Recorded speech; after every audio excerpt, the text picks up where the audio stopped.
Kemudian dilanjutkan ayat yang berikutnya, innahum la yuhnu anka minallahi syai'a.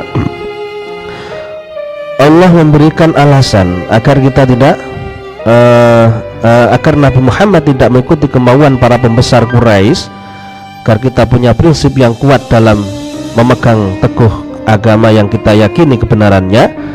Karena apa? Innahum la yuhnu anka minallahi syai'a. Sesungguhnya mereka itu semua orang-orang yang tidak memahami tentang masalah agama ini tidak akan mampu, la yuhnu, tidak bisa menolak, yadfa'u, menolak, angka darimu, minallah, dari Allah, min adzabi, dari siksanya Allah, syai'an, sesuatu.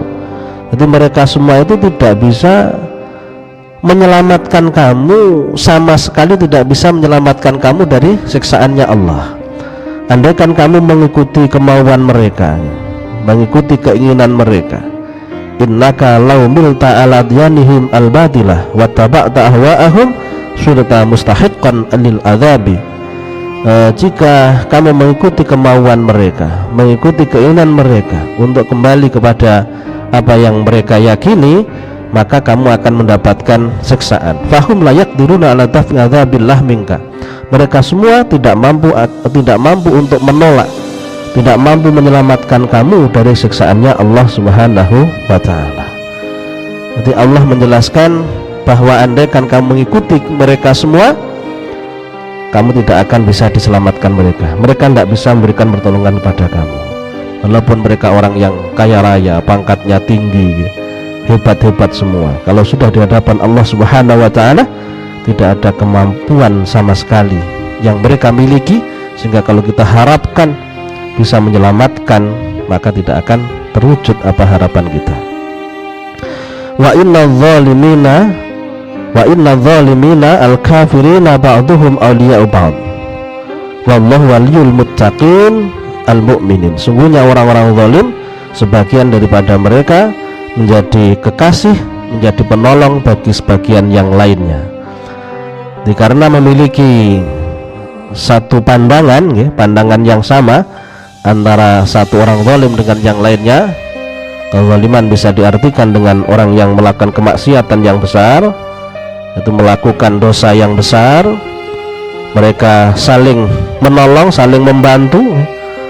Mungkin bisa dikatakan guyub rukun di antara satu dengan yang lainnya. Kepeduliannya sungguh sangat kuat antara satu dan lainnya ketika di dunia, dan mungkin ada harapan dari orang-orang yang ikut dengan kemauan mereka itu untuk mendapatkan kepedulian, untuk mendapatkan pertolongan. Andaikan sewaktu-waktu kita dalam kesulitan, saya ingin berteman dengan si A, si B ini yang notabene mereka adalah orang-orang kaya, orang-orang pangkat. Sampai dalam hal agama kita mengikuti apa yang menjadi keyakinan mereka. Masalah agama tetap lakum dinukum waliyadin. Bagi mereka agama mereka, bagi kita agama kita. Kalau kita menginginkan mendapatkan pertolongan dari mereka karena kekompakan, karena kepedulian yang sangat kuat di antara mereka, maka kita akan kehilangan apa yang dijanjikan Allah Subhanahu wa ta'ala. Wallahu waliyul muttaqin ayil mu'minin. Sungguhnya Allah itu waliyul muttaqin, akan menjadi penolong bagi orang-orang yang bertakwa, menjadi penolong bagi orang-orang yang bertakwa. Al mu'minin, ini orang-orang yang beriman. Jadi misalkan orang yang beriman ini tidak ada penolong atau tidak ada yang mau peduli kepadanya, orang-orang yang sekitarnya tidak memperdulikan keadaannya, namun Allah akan hadir, Allah akan memberikan pertolongan kepadanya di dunia wal akhirah, baik di dunia maupun di akhirat. Jadi kalau menjadi orang yang beriman pada Allah, orang yang taat kepada Allah, kita tidak perlu ragu, kita tidak perlu khawatir bagaimana kehidupan kita, dunia dan akhirat kita. Allah akan memberikan pertolongan kepada kita semua. Dalam ayat Al-Quran Allah sampaikan, mayyattaqillaha yaj'allahu mahraja wa yarzuqhu min haitsu la yahtasib. Barang siapa yang bertakwa kepada Allah, maka Allah akan memberikan jalan keluar dari segala persoalan yang dihadapi, dan akan memberikan rezeki yang datangnya tidak disangka-sangka. Ini Allah memberikan pertolongan di mana?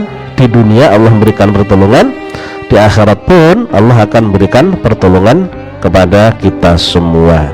Wallahu waliyul muttaqin. Hadza basairu linnas. Hadza ayul Quran. Quran ini basairu linnas.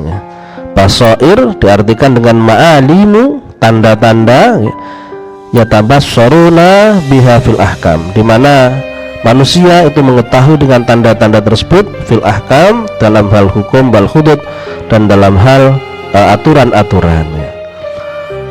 Wahudan, dan menjadi petunjuk, warahmatun, dan menjadi rahmat yang sangat besar, liqaumi yuqinun, bagi kaum yang meyakini. Dalam tafsir jalan bil ba'thi, yakin terhadap hari kebangkitan. Allah sampaikan dalam ayat 20 surat Al-Jaziyah ini bahwa Al-Quran itu basairul linnas. Al-Quran itu menjadi petunjuk bagi manusia. Jadi menjelaskan tubsirun nas. Hadza anna tilkal ayat tubsirun nas, menunjukkan, jadi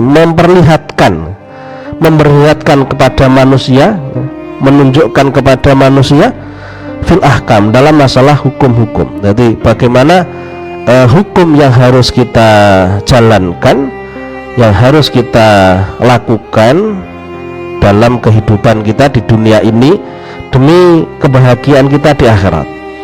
Jadi hukum-hukum tersebut sudah tertera dalam Al-Quran. Ayat Al-Quran menjelaskan tentang aturan-aturan hidup. Walaupun mungkin bagi sebagian orang, dan mungkin termasuk kita, bahwa aturan itu cukup membuat kita sangatlah berat, membuat kita terbebani dan seterusnya. Namun sebenarnya semuanya demi kebaikan kita, karena Allah Subhanahu wa ta'ala tidak mengambil keuntungan sama sekali dari setiap amal solih ibadah yang kita lakukan. Sering kita bahas dalam Hikam Ibnu Athaillah Sakandari, dikatakan ma'aujaba 'alaika wujuda khidmatih, ma'ajaballahu 'alaika wujuda khidmatih illa aujaba 'alaika dukhula jannatih.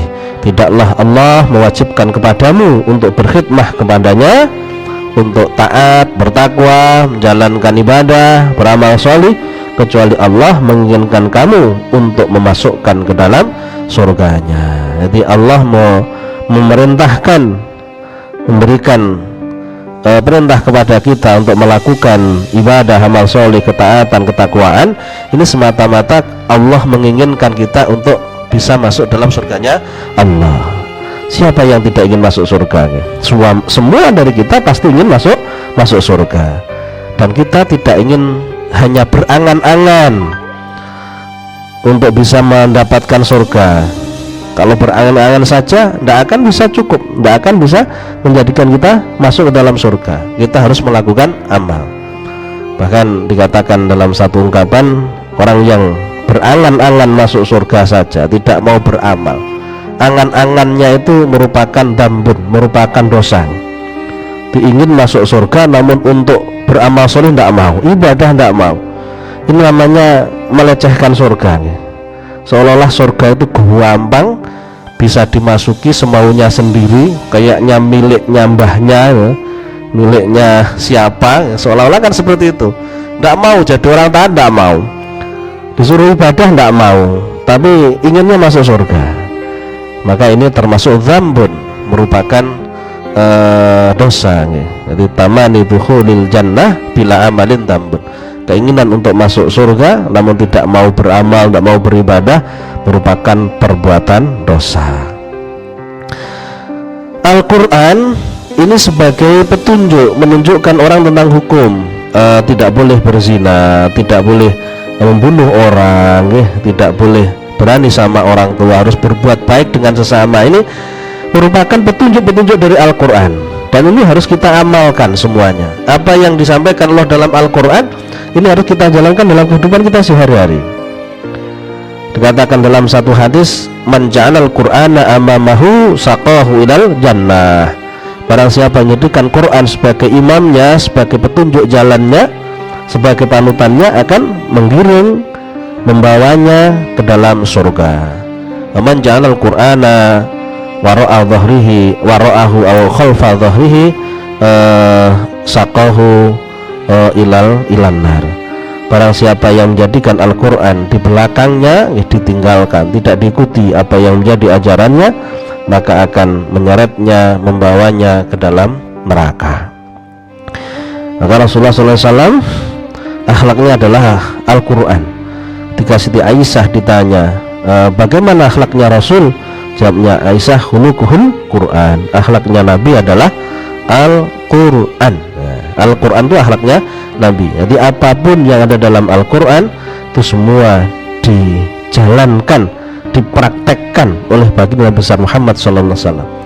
Kita harus berusaha bisa mengamalkan isi daripada Al-Quran. Kalau kita ingin mengamalkan isi Al-Quran, mau tidak mau kita harus memahami Al-Quran. Tak mungkin kita bisa mengamalkan isinya kalau kita tidak memahami apa yang dijelaskan Allah dalam Al-Quran. Wahudan, Al-Quran sebagai petunjuk minad dolalah, dari kesesatan. Jadi yang akan membuat orang selamat di akhirat, akan menjadikan orang selamat dari neraka, masukkan orang ke dalam surganya Allah Subhanahu wa Ta'ala, menjadi petunjuk. Jadi hidup ada aturan yang harus dijalankan, tahu apa yang harus dilakukan, ya. Jadi karena adanya petunjuk dari Al-Quran. Warahmatun liqaumin yuqinun, warahmatun, dan menjadi rahmat, rahmatun azimah atau ihsan, menjadi hal yang baik yang diberikan Allah liqaumin yuqinun, bagi kaum, ya, bagi kaum yang menginginkan yakin. Dalam tafsir Sawinya, yatlubunal yakin, ya. Yatlubunal yakin artinya bagi kaum yang menginginkan yakin. Artinya menginginkan yakin itu ingin memperkuat keyakinannya, ingin semakin kuat keyakinannya dalam menghambakan dirinya kepada Allah Subhanahu wa Ta'ala. Maka yang harus dilakukan adalah merenungkan, mentadaburi, memikirkan apa yang disampaikan Allah dalam Al-Quran. Maka Imam Ghazali mengatakan kalau kita baca Al-Quran, tiga hal yang terlibat di dalamnya. Yang pertama adalah lisan yang membaca, dua adalah akal yang menerjemahkan, yang ketiga adalah hati yang meresapi, hati yang menghayati apa yang dibaca. Jika dalam baca Al-Quran kita terbawa dengan apa yang kita baca, ketika membaca ayat-ayat tentang siksaan Allah, ada rasa takut dalam hati kita. Jadi ketika membaca Al-Quran, bertambahlah iman kita.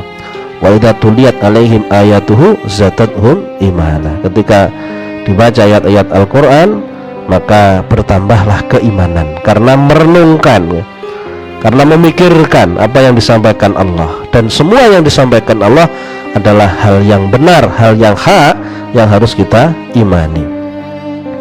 Bagi orang yang menginginkan bertambah keyakinannya kepada Allah Subhanahu wa Ta'ala, bertambah keyakinannya kepada hari akhir, kepada kehidupan akhirat, maka yang dilakukan adalah menjadikan Al-Quran sebagai bahan renungannya yang senantiasa kita tadaburi, kita pikirkan. Kemudian dalam tafsir Jalalainnya dikatakan liqaumi yuqinun bil ba'si. Jadi Al-Quran ini akan menjadi petunjuk, menjadi rahmat bagi orang-orang yang iman terhadap hari kebangkitan. Jadi orang yang meyakini hidup ini tidak hanya di dunia, ada kehidupan yang abadi namanya akhirat, dan setiap orang yang mati nantinya akan dibangkitkan untuk hidup lagi, ruh dikembalikan ke jasadnya. Di saat itu orang harus mempertanggungjawabkan setiap perbuatan yang dilakukan. harus menerima